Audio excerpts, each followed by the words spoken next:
a production of the New Jersey Courts.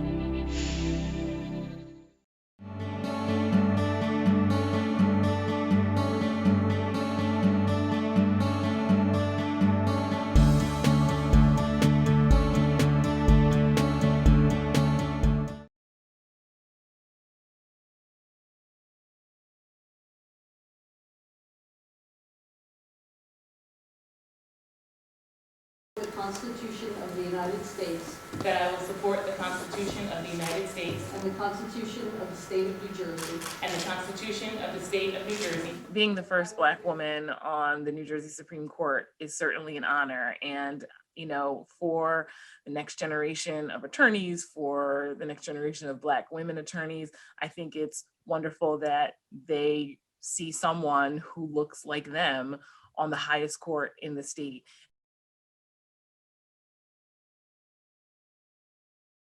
There really aren't many words to describe how much of an honor it is to occupy the same seat as Justice Wallace and Justice Coleman.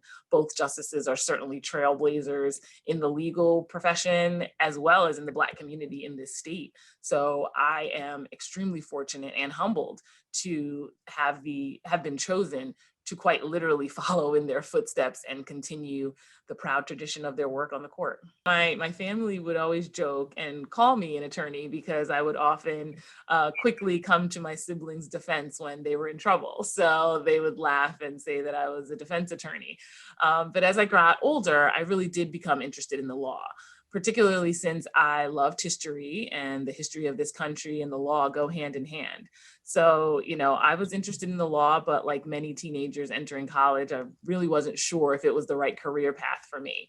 But that all changed when I had the opportunity to attend the Summer Institute for Pre-Legal Studies at Seton Hall Law School during the summer before my junior year in college.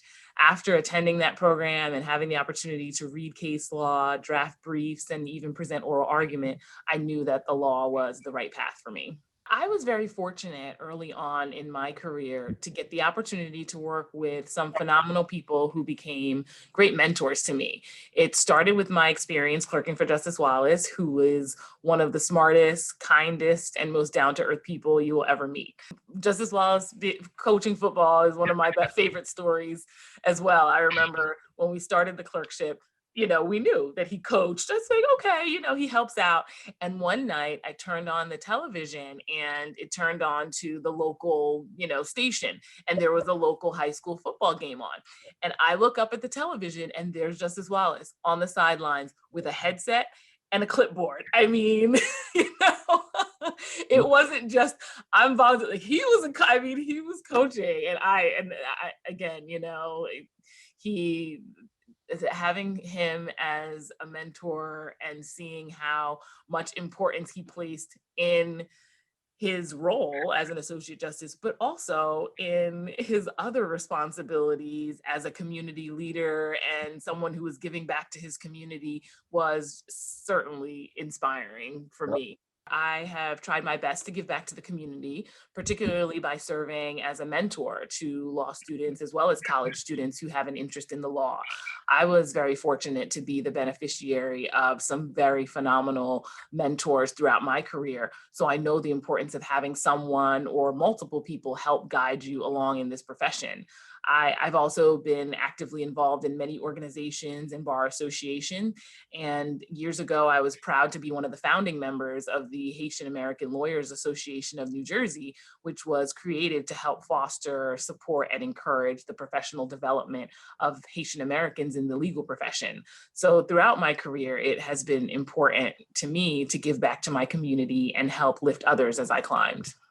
All the members of the court are wonderful and have been extremely welcoming to me. And we spend a lot of time together on virtual meetings, so much so that I've kind of forgotten that we have yet to all be in the same room together, because it does feel like we have been in the same room, and everyone's personalities and certainly comes out in the virtual setting. So I feel like I am very much part of the court and part of the group, despite the fact that we haven't been able to meet in person. And again, the other members of the court, my colleagues, are all wonderful people, extremely smart and hardworking. So, it's been a great group to become a part of.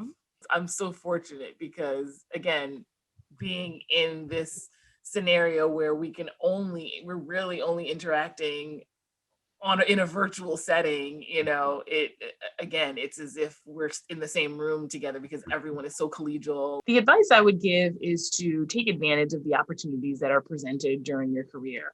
I think at times the idea of taking on a new challenge or taking a chance in your career is nerve-wracking, but we wouldn't be human if the thought of doing something different or new didn't result in some nerves. There are always many reasons not to do something, but there are so many great opportunities in this profession to make an impact, whether you're in private practice or public service. But it all starts with seizing those opportunities when they come your way.